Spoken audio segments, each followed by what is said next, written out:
6 na buwan lang si Mabi sa Calacca nang ipaalam ng kanyang mga magulang na nakabili ang mga ito ng house and lot sa mas prestihiyosong White Plains.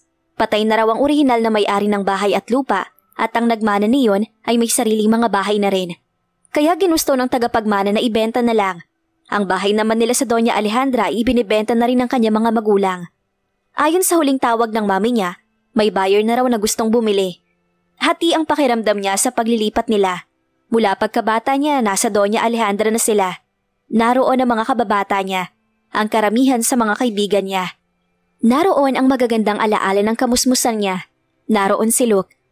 Ngunit pagkaalala sa mga sama ng loob na idinulot nito sa kanya, natuwa na rin siya sa paglilipat nila sa White Plains. Alam niyang marami siyang adjustment na gagawin, ngunit sa isang banda, mabuti na rin na magkaroon naman siya ng mga bagong kaibigan. Kaya nagpaalam siya sa kanyang lola na babalik na siya sa Maynila. Kasabay ng paglipat niya ay pamamaalam na rin sa memories niya kay Luke. Tuluyan na niyang kalilimutan ito. Medyo nalulungkot siya noong unang 3 buwan nilang mag-anak sa White Plains. Iba kasi ang neighborhood doon, halos hindi magkakakilala ang mga tao. Malayo sa closeness na magkakapit-bahay sa Doña Alejandra. Ngunit nang makilala niya ang isa sa mga kapitbahay nila na si Gabi, ay unti-unting nagbago ang buhay niya. Engineer si Gabi at may sariling construction company. Nang malaman nitong naghahanap siya ng trabaho, ay tinulungan pa siya nito. Maraming koneksyon nito, kaya napasok kaagad siya sa administration office ng isang malaking korporasyon. Noong una, akala niya pakikipagkaibigan lang ang interes sa kanya ni Gabi. Enjoy ito sa company niya at siya man ay masaya kapag kasama ito. Marami silang common interest nito. Madalas din siyang isama nito kapag gumigimik ito at ilan sa mga kaibigan nito. Paborito nito ang karting at tuwing maglalaro ito ay isinasama siya. Mahusay ito sa sports na yon, ngunit habang tumatagal, nakakakita siya ng pagbabago kay Gabi. Kung noon parang one of the boys lang siya kontratuhin ito, katagalan, naging mas maasikaso ito sa kanya. Dumadalas ang pagyaya nito sa kanya sa mga lakad na silang dalawa lang.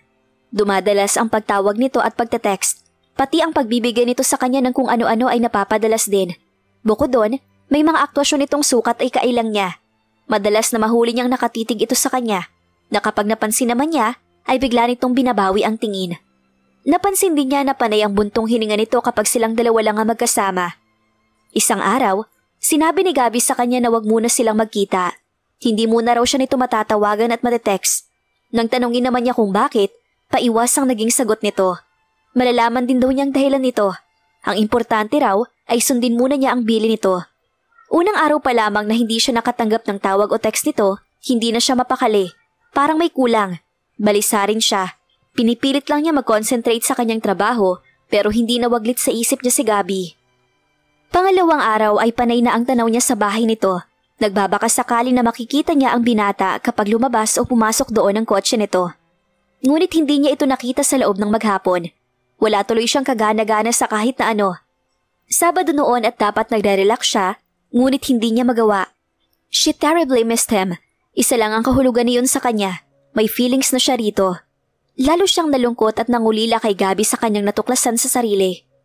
Linggo ng gabi kinabukasan ng pagbukas niya ng pinto ay makita niya ito sa doorstep nila. Kung ano ang pangungulilang naramdaman niya sa loob ng 3 araw ay nakita rin niya sa mga mata nito. Nang yumakap ito sa kanya, ay yumakap din siya rito. Sa ganoong kasimpleng paraan sila nagkaunawaan. Ganoon kabilis na nagkaroon sila ng commitment sa isa't isa. Noon lang siya sumaya ng ganon sa buong buhay niya. Lahat yata ng qualities na hinahanap niya sa isang boyfriend ay nakay Gabi na. Lalo pa naging maasikaso ito sa kanya. Lalong naging malambing ito. He was a perfect boyfriend. At wala na siyang mahihiling pa. Ang akala niya wala nang katapusan ng kaligayahan nilang magnobyo. Nakaplano na ang kanilang future pati na ang kanilang magiging kasal. Sa 3 taong anibersaryo nila bilang magnobyo ay pakakasal sila nito sa simbahan. Subalit 2 buwan bago ang kasal nila ay isang malagim na trahedya ang nangyari. Nakikipagkarera ito noon nang bigla na lang sumabog ang cart na sinasakyan nito. Namatay roon si Gabi. Halos hindi na makilala ang mukha nito dahil sa pagkasunog. Pakiramdam niya gumuho na ang lahat sa kanya. Noong mga unang buwan ng pagdadalamhati niya ay masamang-masama ang kanyang loob. Noon lang siya nakatagpo ng lalaki na ang pagmamahal sa kanya ay kasinlaki o higit pa siguro sa iniiukol niyang pagmamahal dito. Isang lalaking hindi lang ang magagandang katangian niya ang kailangan niyang ipakita. Isang lalaking tanggap ang buong pagkatao niya kasama na pati kapintasan. The relationship was so spontaneous. It was perfect for her. Ngunit walang babalang kinuha na lang ito at sukat ng kamatayan. Pagkaraan ng maraming buwan, napawi rin ang sama ng loob niya sa nangyari. Nakaya na niyang magpasalamat na kahit sa loob ng mahigit 3 taon ay nakilala at nakasama niya ito. Na naging maligaya siya at napaligaya niya ito sa loob ng panahong iyon. Na pinuno nito ng kulay ang buhay niya kahit sa maikling panahon. And that because of him, she became a better person. Mahigit 1 taon nang namamaya pa si Gabby. Nabawasan na kahit paano ang pagdadalamhati niya. Ngunit ang lungkot at pangungulila rito ay nasa puso pa rin niya. Sakay si Mavi ng kanyang kotse nang biglang tumunog ang ringtone ng kanyang cellphone. Pangalan ni Sharon ang nakarehistro sa munting screen. Napangiti siya. 2 araw pa lang ang nakakaraan na magkita sila nito sa Mega Trade Hall ng Mega Mall. Inimbitahan siya ni Sharon na tingnan ang exhibit nito na pottery. Doon niya nakilala ang lola nito. Hobby pala ni Sharon at ng lola nito ang paggawa ng iba't ibang jars at pots na gawa sa luwad. Ang hobby na yon ay lumawak pa hanggang sa maging isang negosyo at mga ilangan ang mga ito ng dagdag na mga kamay upang masustentuhan ang demands ng mga kliyente. Hello? Sharon? Napatawag ka? Tapos na bang exhibit? Hindi pa, pero nandun naman si Lola at yung bagong assistant niya. May gagawin ka pa bukas ng umaga? Papasok sa office, bakit? Sabado bukas. Ay, oo nga pala. Wala naman ako nakaschedule na pupuntahan. Can you meet me at the VRP Medical Center? 8:00 nandun ako. Itatawag ko na lang sa'yo bukas kung anong room. Sa binanggit nito, ay naalala uli niya ang sinabi nito noong una silang magkita. May leukemia raw ito. Check up mo ba bukas? Hindi. Anong gagawin mo? I'm getting a temporary life. Tumatawang sabi nito. Bye Abby, see you tomorrow. Bago pa siya makapagsalita ay busy tone na ang narinig niya. Nalilitong ibinalik niya sa dashboard ang cellphone. Sa bawat pag-uusap at pagkikita nila ni Sharon, lalong napapalapit ang loob niya rito. Walang hindi magugustuhan ng sino man dito. Palaging maganda ang disposisyon nito. Wala siyang narinig minsan man na negatibong komento nito sa kahit anong bagay. Masayahin ito at pirming nakangiti. Kung minsan, naiisip niya na wala naman talagang sakit ito, na biniro lang siya nang sabihing may leukemia ito. Ngunit sino bang nasa matinong pag-iisip ang magbibiro tungkol sa ganoon kaseryosong bagay? Kinabukasan, wala pang 8:00 ay nasa VRP Medical Center na siya. Tinawagan niya si Sharon na maipark na niya ang kotse. Sinabi nito ang palapag at numero ng silid na kinaroroonan. Naabutan niyang nakahiga ito sa hospital bed ng silid na yon. May kasama itong doktor na nagkakabit ng IV drip sa stand. May hose na nakakabit doon na ang kabilang dulo ay naka-insert ang needle sa braso ni Sharon. Sa maliit na mesa ay may nakapatas na mga IVs na puno ng malinaw na likido. Nauna pa siyang batiin ito. Tulad ng dati ay nakangiti na naman ito. Hi! Welcome to my chemotherapy session! Napangiti na rin siya ngunit gusto niyang mapailing. Ang tono nito ay para bang nag-iimbita na manood ng isang entertainment show. Naupo siya sa silyang malapit sa paanan nito. Kung may katiting man siyang pagdududa na hindi leukemia ang sakit nito, ngayon ay burado na yon. Hindi ba masakit yan? Hindi, pero conventional treatment pa rin to ng leukemia. Bakit? Ano bang treatment na hindi conventional? Hindi ko alam ang tawag. Pwede ba ako maglambing sa'yo? Sure, ano yon? Kapag may nag-text sa akin, pwede bang ikaw lang sumagot? Ididikta ko na lang sa'yo ang ite-text mo. Kapag naman may tumawag, wag mo na lang sagutin. Nakadivert na sa bahay ang lahat ng call sa akin mula ngayon. Okay. Kinuha niya ang cellphone na inabot nito. Humiti na naman ito. You're an angel, you know? No, I'm not. But you are. You're the brave angel who got caught with a deadly disease. Salo nito sa sinasabi niya. I am an angel turned human who got caught with a deadly disease that threatens to turn me back into an angel forever. Napapangiting pagtatapos nito. Napangangamuna siya sa sinabi nito. Nang tumawa ito ay nahawa na rin siya. Pati tuloy ang doktor na tahimik lang ay nahawa na rin sa kanila. That's a good attitude to pass the time with this treatment. Komento pa ng doktor. Ewan niya. Ngunit sa pagtatapos ng treatment ni Sharon ng araw na yon ay hindi na ito makapagsalita. Pangiti-ngiti lang ito. May ilang tableta rin itong ininom, hindi pa man nauubos ang huling bag ng treatment nito. Ayon sa doktor, makakatulong daw ang iniinom na gamot ni Sharon upang mabawasan ang epekto ng chemotherapy. Dapat sana kahit isa sa mga maids ninyo, nagsasama ka para mayaalalay sa iyo rito. Aniya nang wala na ang doktor. Meron naman, pero mamayang gabi pang dating niya. Okay lang naman na solo muna ako. Ang boyfriend mo nga pala, bakit hindi kanya pinupuntahan dito? Hindi niya alam na ngayon ang treatment ko. Hindi mo sinabi? Umiling ito. Baka mag-worry lang yon. Sharon, kailangan mo ng karamay. Kailangan mo ng pagdamay ng mga taong malalapit sa iyo sa ganitong sitwasyon. Hindi ka dapat nagsosolo.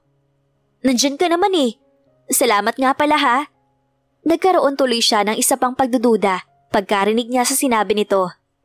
Tell me honestly, alam ba ng boyfriend mo ang kalagayan mo? I feel sick. Magnanap muna ako ha. Ipinikit na nga nito ang mga mata. Ayon sa doktor, isa sa mga epekto ng treatment ay ang pagkaliyo at pagsusuka. At kung pagbabasehan niya ang butil-butil na pawis sa noo ni Sharon at ang pamumutla ng mga labi nito, malamang na nasusuka na nga ito. Inihanda niya ang isang metal basin doon na maaari nitong duwalan kung sakaling hindi na nito matiis ang nararamdaman. Habang pinagmamasdan niya ito sa pagkakahiga, lalo siyang nakadama ng paghanga sa katapangan nito. Tahimik na pinaglalabanan nito ang isang nakamamatay na sakit. Kapwa naman nila alam na sa huli ay matatalo rin ito. Susuko rin ang mahinang katawan nito sa cancer. Hindi niya napigilang makatakas ng isang butil ng luha sa mga mata niya. Sasandali pa lang ang pagkakaibigan nila ni Sharon. Ngunit gusto niyang makipag-bargain sa Diyos. Makaligtas lang ang kaibigan niya sa kamatayan. Please, God, she needs your miracle. Heal Sharon, please.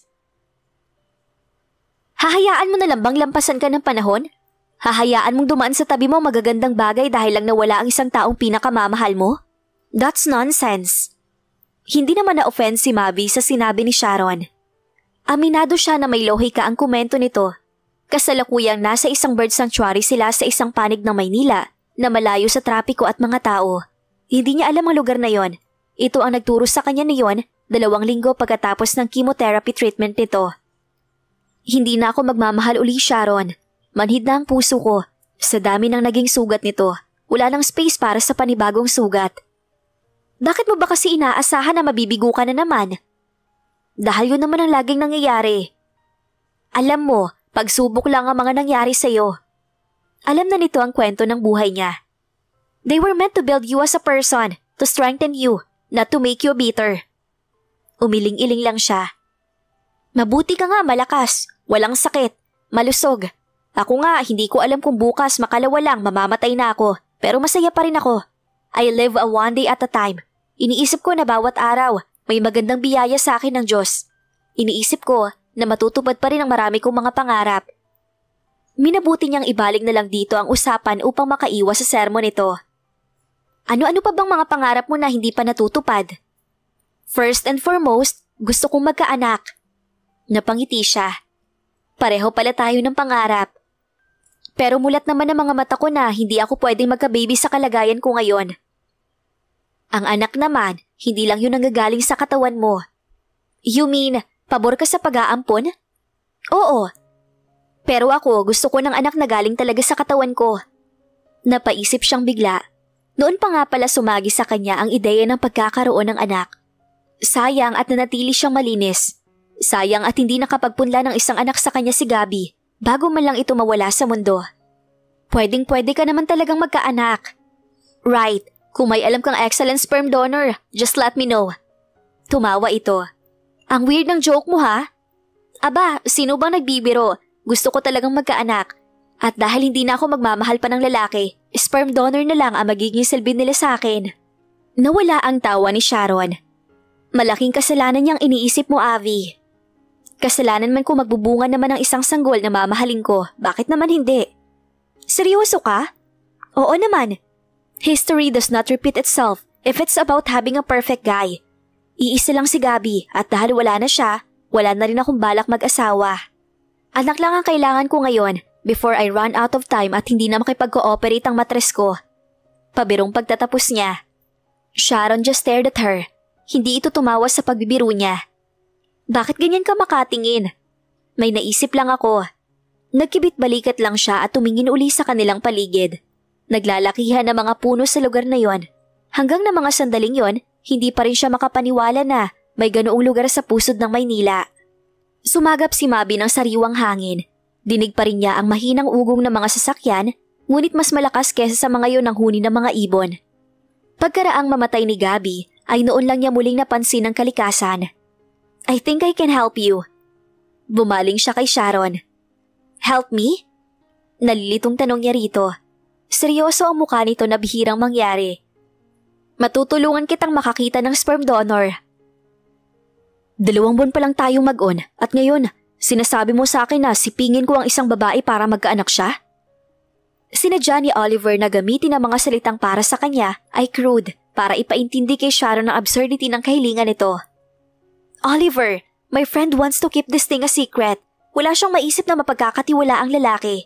At kung meron man, malabong maging lihim ang lahat. Wala rin ako maisip bukod sa iyo. At hindi rin basta lalaki lang ang kailangan niya. She needs a good man. At ikaw na ang pinaka sa mga kakilala ko. Napailing siya. Hindi ako makapaniwala na may babaeng tulad ng kaibigan mo. May puso ba siya? Anong akala niya sa pag-aanak? Pwedeng kagaya sa aso na basta nalang ihahanap ng kung sinong stud? Nahinto siya sa paglilita niya nang makitang malungkot at nakakagatlabi ang nobya niya. Maraming failure sa love life ang pinagdaanan ng kaibigan ko, Oliver. Nitong huli, ang pinakamamahal niyang lalaki, ang fiancé niya ng 3 taon, namatay sa isang karting race. Wala na siyang balak mag-asawa dahil sa mga kabiguan niya. Pero gusto pa rin niya magkaanak. Gusto kong tulungan siya bago man lang ako. Bago man lang kami maghiwalay. Bumuntong hininga siya. I'm sorry, honey, pero hindi ko mapagbibigyan ng kapritsyo ng kaibigan mo. Dahil sa sinabi niya kay Sharon, ay lumungkot ito sa buong panahon ng panliligaw at pagiging magnobyo nila. Noon lang niya nakitang lumungkot ito ng ganoon. Naiinis siya sa kanyang sarili. Ito dapat ang mahiya sa hinihiling sa kanya. Ngunit iba ang naramdaman niya na makita niyang nahubad ang sigla ng magagandang mata nito. He felt like he let her down. Daig pa niya ang nakagawa ng mali rito kahit hindi naman. Nang mga sumunod na araw ay hindi niya napagkikita ito. Madalas nawala ito sa bahay. Kapag naman natsyempohan niyang naroon ito, ayon sa maid o lola nito ay nagpapahinga raw ang nobya niya. Pirmi naman niyang tinatanong ang mga ito kung may sakit si Sharon. Ngunit palaging paiwasang natatanggap niyang sagot. At kung sagutin man, palaging maiikli lamang at kaagad pang pinuputol. Nahihirapan ang kalooban niya sa nangyayari sa kanila ni Sharon. Isip siya ng isip ng paraan kung paano manunumbalik sa dati ang relasyon nila. Mula sa kanila ay dasal na nandasal si Oliver na sana harapin siya ni Sharon. Bitbit ang isang bukay ng red roses na paborito nito ay nagtungo siya sa bahay nito. Bago niya pindutin ang doorbell ay pumikit muna siya. Please, God, makaharap ko na po sana siya ngayon. Nang bumukas ang front door, ang nakangiting mukha ni Sharon ang sumungaw roon. Tahimik na nakapagpasalamat siya. Nagulat pa siya ng pagbukas nito ng gate ay yakapin siya nito. I miss you. Ani niya rito at gumanti rin ng yakap. Bumitiw ito at pumasok na sila sa loob. Ibinigay niya rito ang mga bulaklak. Thank you. Nakangiting sabi nito. Sinamyo pa nito ang mga rosas. Ikaw rin naman, na-miss ko. Mukhang bumalik na ang dating sigla nito. Thank God, totoo? Oo naman. Kaya pala parang iniiwasan mo ko pati na mga call sa text ko. Honey, huwag ka nang magtampo. Busy lang ako lately. Ibig sabihin pala, mas importante sa'yo ang trabaho kaysa sa akin? Sino bang may sabi sa'yo na sa trabaho ako busy? Alam mo, mabuti pa siguro magpalamig muna tayo. Ang laki pa rin ng tampo mo eh. Hindi naman sa ganon, kaya lang, sino bang boyfriend ang matutuwa kung iniiwasan at pinagtataguan siya ng girlfriend niya? Hindi kita pinagtataguan. Look, I'll tell you all about it pagkatapos natin magmerienda, okay? Hinila siya nito sa komedor. Masigla pa rin ito habang kinakain nila ang ipinahain nitong turon at iced tea. Kaya hindi niya alam kung bakit siya kinakabahan. Kung maaari lang na hindi na maubos ang kinakain nila para lang magtagal pa sila sa komedor at hindi na bumalik pa sa sala. Nadagdagan ng kaba niya na maging seryoso na ito. I have something to tell you. Anito. What is it? May leukemia ako. Parang nabingi siya sa narinig. Ilang saglit muna ang dumaan bago siya nakapagsalita. Huwag mo kong biruin ng ganyan. Sa akala mo ba gagawin kong biro tong ganitong bagay? Bumuntong hininga siya.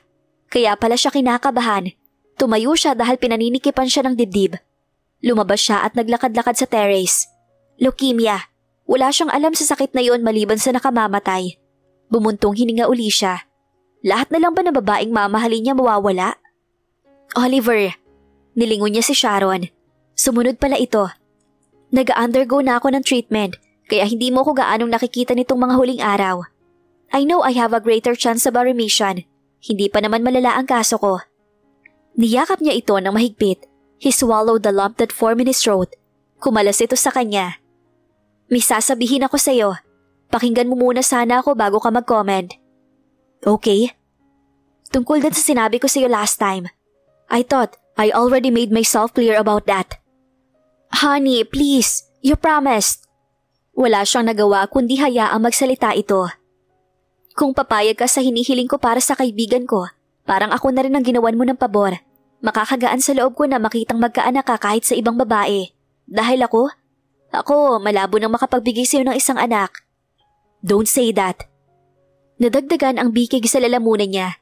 Noon lang niya nalaman na pinipilit lang nito na magpakatatag, na maaaring nakikita niyang palagi pa ring masaya ito sa kabila ng sakit. Ngunit nakatago lang sa dibdib nito ang totoong kalagayan. I won't deprive you of your chance to become a father. Kahit hindi ako maging ina ng magiging anak mo, matutuwa na rin ako. At kung matutulungan ko ang kaibigan ko na matupad ang nag-iisa na lang na pangarap niya, makakagaan din yun sa loob ko. At least, kahit mamatay na ako, nagkaroon pa rin ako ng silbi kahit papaano. Bakit ba ganyan ka magsalita? Banas na sita niya rito. Para bang inaasahan mo na talagang mamamatay ka? Bakit hindi ka lumaban? Dapat kahit sa pananalita man lang, kakitaan ka ng pag-asa.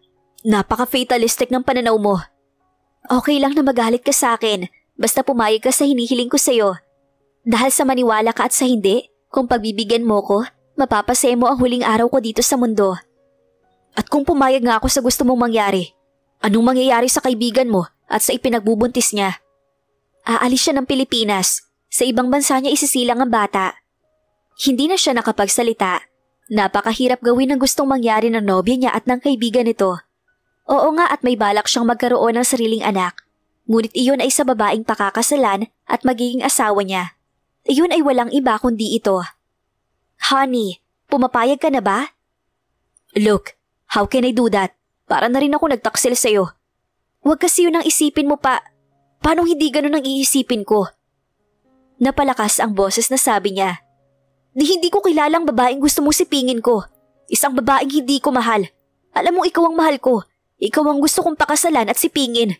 Ikaw ang gusto kong maging ina na magiging mga anak ko. Kaagad naman siya nagsisi nang makitang nangilid ang luha sa mga mata nito. I'm sorry, honey. Wika niya.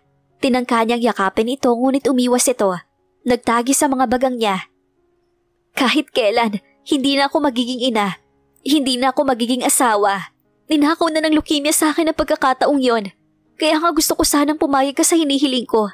Kahit man lang sa iba, makita kong matupad ang pangarap ko para sa sarili ko. Napasapunot siya sa kanyang buhok. Nagtatalo sa kalooban niya ang pagkaawa rito at ang pagtanggi sa gustong mangyari nito. Kahit man lang sa iba, makita kong matupad ang pangarap ko. Paulit-ulit ang mga salita nito sa isip niya. Sa huli, napilitan na lang siyang pumayag sa gusto nito. I'm sure gwapo ang magiging anak mo, Avi. Sobrang gorgeous ng sperm donor mo. Ang ganda pa ng katawan. Mahilig kasi sa sports yun. Nginitian lang niya si Sharon. Mula nang ibalita nito sa kanya na may nakuha na itong magiging sperm donor niya, ay parang ito pa ang mas excited. Samantalang siya, kahit desidido na siyang magkaanak, kung minsan ay nakakaranas pa rin siya ng pagdadalawang isip. Hanggang na mga sandaling yon, hindi niya alam kung magagawa niyang ipagkaloob ang sarili sa isang estrangherong lalaki. Samantalang noong buhay pa si Gabby, sa loob ng 3 taon, napanatili niya ang kanyang kalinisan. Kahit na nga may mga pagkakataong humihiling ito sa kanya na gawin na nila ang isang bagay na kapwa naman nila gusto. At alam mo ba, isa siya sa mga pinakamabubuting tao na nakilala ko sa buong buhay ko. Pagbibuild up pa ni Sharon sa estrangherong iyon. Sa kahilingan na rin niya ay ayaw niyang malaman kahit ang pangalan ng lalaking sinasabi nito. Aalamin na lamang niya yun kapag nabuo na ang ipinupunla nito sa kanyang katawan. More than the looks, I'd like him to be a virtuous man, pero hindi siguro mangyayari. Mapaklang wika niya. Dahil kung maprinsipyo siyang tao, hindi siya papayag sa gusto ko. Napailing pa siya. Funny, naghahanap pa ako ng isang maprinsipyo samantalang ako mismo, ang dami kong prinsipyong lalabagin sa gagawin kong to. Nabawasan ang kasiglahan ni Sharon. Pinilit ko lang talaga siya, Avi. Gumawa ako ng paraan para hindi niya matanggihan ang proposal natin. Pero talagang mabuting tao siya. Alright, I believe you. Avi, sana kapag nagkaanak ka na, maging maganda ng tingin mo sa buhay. Napatingin siya kay Sharon sa pagbago ng tono nito. Hindi niya masalubong ang mga mata nito. Hindi niya kayang lunukin ang awa na nakita niya roon. Tango lang ang nakuha niyang itugon. Next week na kayo magkikita ni Avi. That's my friend's name. Fertile na siya noon. Narito ang address at ang susi ng pension house na pupuntahan mo. Diyan kayo magkikita. Hihintayin ka niya ng 7:00 ng gabi. Napailing si Oliver sa sinabi ni Sharon. Kahit pumayag na siya sa gustong mangyari nito, labag pa rin iyon sa kalooban niya. Ngunit kinuha niya ang susi at ang kinasusulatan ng address na inabot nito. Alam niya na nararamdaman nito ang pagtatalo sa loob niya. Hinawakan nito ang braso niya. Oliver, I know mahirap ang hinihiling ko sa'yo. Pero para naman sa akin na gagawin mong to. Yun na lang sana ang isipin mo. Ewan ko, Sharon. Pero minsan, naiisip ko rin na ginagamitan mo ko ng emotional blackmail para maigiit mo ang gusto mo. Oliver? Itatanggi mo ba? Alam mo kasing mahal kita at hindi ko magagawang biguin ka, kaya ipinilit mo sa akin na eksperimento mong ito. Alam mong hindi totoo yan. Nangingilid na ang luha sa mga mata nito. Bagay na 2 beses pa lang niya nakita. Hindi naman iyakin ng nobya niya. Isa sa mga nagustuhan niya rito ay ang pagiging masayahin. Tulad ng dati, alam niyang siya naman ang matatalo sa usapang yon. Niyakap na lang niya ito. I'm sorry. Para sa'yo, I'll make myself numb kahit sandali. Madali lang naman siguro. After all, lalaki ako. I just think that for a short period of time, I'd give in to my lust. Huwag kang magsalita ng ganyan. It's not like you to say that. It's not like you to ask me what you're asking me to do. Ito naman ang bumuntong hininga. Gusto ko lang na isipin mo mapapasaya mo ako sa hinihiling ko sa'yo. Tulad ng napag-usapan nila ni Sharon, Lunes ng sumunod na linggo ay nagtungo siya sa address na ibinigay nito sa kanya. Isang pension house iyon sa Malate. Malaki yon, may maliit na plant garden sa harap na nagmumukhang malaki dahil sa kapal ng foliage ng mga nakatanim na halaman. Ikinukubli na mga yon ang bahay mula sa labas. Luma na ang architecture ng bahay, ngunit halatang kailan lang na-renovate. May terrace pa yun sa tapat ng hardin. Pinagmasdan niya ang paligid. Relaxing ang ambience doon. May taste din ang kaibigan ni Sharon. Naisip niya. Sumagap siya ng hangin at pinuno ang kanyang dibdib bago niya sinusian ang pinto. Walang tao sa sala. Pumasok siya sa isang pasilyo. Komedor at kusina pala ang dulo niyon. Natuon ang pansin niya sa dining table. Nakaset na iyon para sa 2. May mga natatakpang pagkain doon at sa isang panig ng mesa ay may isang bote ng white wine.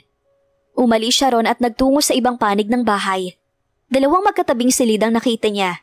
Binuksan niya ang unang silid. Bedroom iyon na isang single bed lang at dresser ang umaadorno. Nagtungo naman siya sa 2 silid. Ngunit hindi pa man niya nahahawakan ng doorknob ay bumukas na iyon. Nanlaki ang mga mata niya nang makilala ang babaeng iniluwa ng pinto.